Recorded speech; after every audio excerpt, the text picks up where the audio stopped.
Good day mga Lods, ngayon ating alamin sa video natin ito ang tunay na rason ni Jordan Hiddink kung bakit pumasok sa PBA at nasaan ngayon si Renz Abando. Ito yung mga katanungan nating sasagutin sa video natin ito. Ngunit bago tayo magpatuloy, kung nais mong suportahan ang aking munting YouTube channel, humingi pa ako ng likes, share and subscribe. Maraming salamat. Ayon sa naging report ng Spin.ph, where Renz Abando headed next.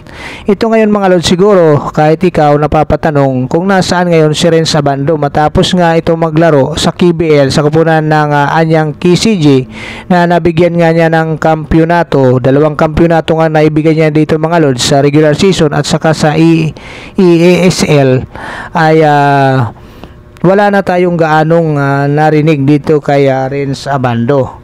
So itong si Renz Abando nga mga Lods, ang 6'2" former NCAA rookie MVP, ayon dito sa naging report ng Spin.ph nga mga Lods, ay lumayo muna ito sa tinatawag na limelight para makapag-practice ng maayos, regular na makapag-practice kasama yung kanyang personal trainer para makapagpa-therapy at the same time para magpa-heal o magpagaling dito sa kanyang natamong injury nga mga Lods sa paglalaro sa KBL. So ito pala yung mga dahilan mga Lods kaya itong si Renz Abando medyo sabihin na natin tahimik sa ngayon.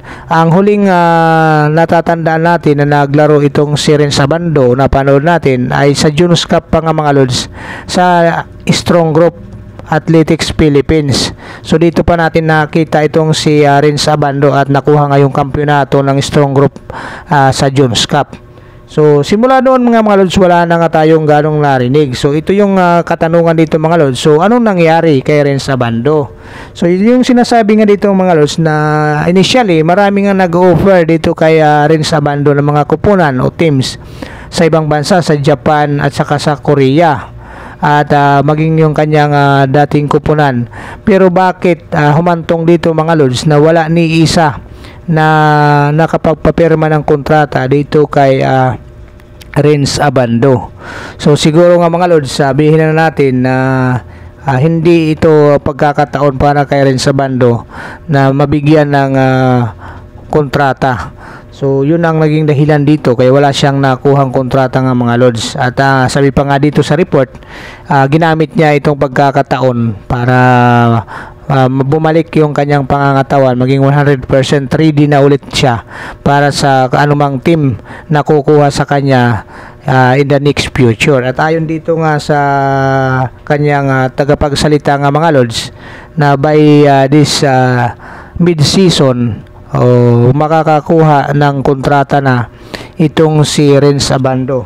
At sinisiguro nga nila na itong si Renz Abando nga mga Lods ay nasa 100% na nga yung kanyang katawan at saka iisipan para sa panibagong hamon o panibagong kupunan na kanyang makukuhaan ng kontrata o magkukuha sa kanya yung serbisyo niya.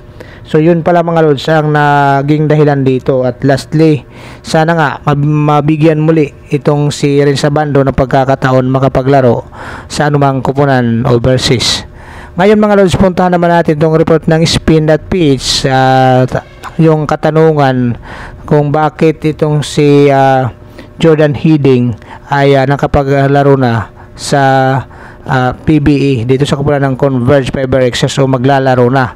So ngayon ang report dito ng Spin.ph, kaya pala itong si Jordan Hiddink nga mga Lods ay ginusto makapaglaro na dito sa PBA sa kupunan ng Converge FiberXs, which is ang dahilan niya dito mga Lods ay yung desire niya, yung kagustuhan nga niya pala makapaglaro muli sa Gilas, Pilipinas. So ito pala yung main reason niya dito mga Lods kaya pumasok muli o pumunta na dito sa PBA itong si Jordan Hiddink. So kung matatandaan nga natin mga Lods, itong si Jordan Hiddink nga ay tinawagan ito ni Coach Tim Con para makapaglaro sa Gilas, Pilipinas sa nakaraang FIBA Olympic Qualifying Tournament na ginanap nga sa Riga, Latvia. Pero ayon din mismo sa balita nga mga lods ay hindi nga ito sumagot si Jordan Hiddink o hindi umuo si Jordan Hiddink dito kay Coach Timcon dahil sa personal matters nga na kinakaharap nito nung time na yon. So yun ang paliwanag nga nitong si Jordan Hiddink dito nga mga lods. Pero ngayon, ayon nga dito sa kanya din sa report pa rin ng Spin, ay hindi na nga siya magdadalawang isip dito mga lods kung o-offeran siya ni Coach Timcon at ng Gilas Pilipinas regarding dito sa paglalaro sa ating Gilas Pilipinas. Kaya dahil dito sa balita na to mga lods na sinasabi nga ni SBP President Al Panlilio na ngayon mas priority nga nila itong mga player na sinasabi nga dito na mga local based player na maging miyembro ng Gilas Pilipinas rather nga dito sa mga overseas player nasa line-up ng Gilas Pilipinas. So katulad nila kay Soto, nila EG Ido, itong si Ramos. So ito yung mga ilang mga player na nasa overseas. So ngayon mas priority na nga ng SBP President Al Panlilio itong mga local based player. Kaya ito rin ang naging dahilan o nag-odyok dito kay Jordan Hiddink na maglaro na dito sa PBA. At alam niya naman dito mga lods na papayagan siya ni Jico Blau maging ni Coach Charles Chu dahil suportado nga ng Gilas Pilipinas itong si Coach Timcon ng Converge Fiberexcels at ni Jico Blau. Kaya madali nga itong mapahiram itong si Jordan Hiddink lalo na nung time na yon na injury itong si Malonzo at saka si Scottie Thompson.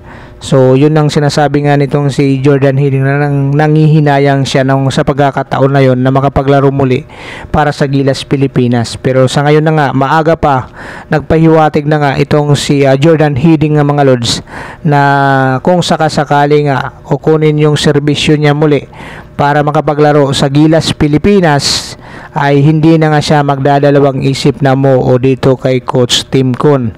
At ito na rin ang kanyang dahilan nga mga lods na pagpasok niya dito sa PBA para mas mapalapit na nga siya dito sa Gilas Pilipinas. So ito yung kagandahan dito sa naging purpose nga nitong si Jordan Hiddink mga lods. May para naman sa bayan yung kagustuhan niya muli na makapaglaro sa Gilas Pilipinas. Ngayon ito yung kanyang way maglaro muna dito sa PBA at para mapalapit niya siya dito. So maraming salamat mga lods. Kung mayroon kayong mga komento at suggestion regarding dito sa ating panibagong basketball updates, i-comment nyo lang dyan sa baba mga lods at atin niyang pag-uusapan. So anyway nga mga lods, maraming salamat sa mga laging sumusuporta sa aking munting YouTube channel.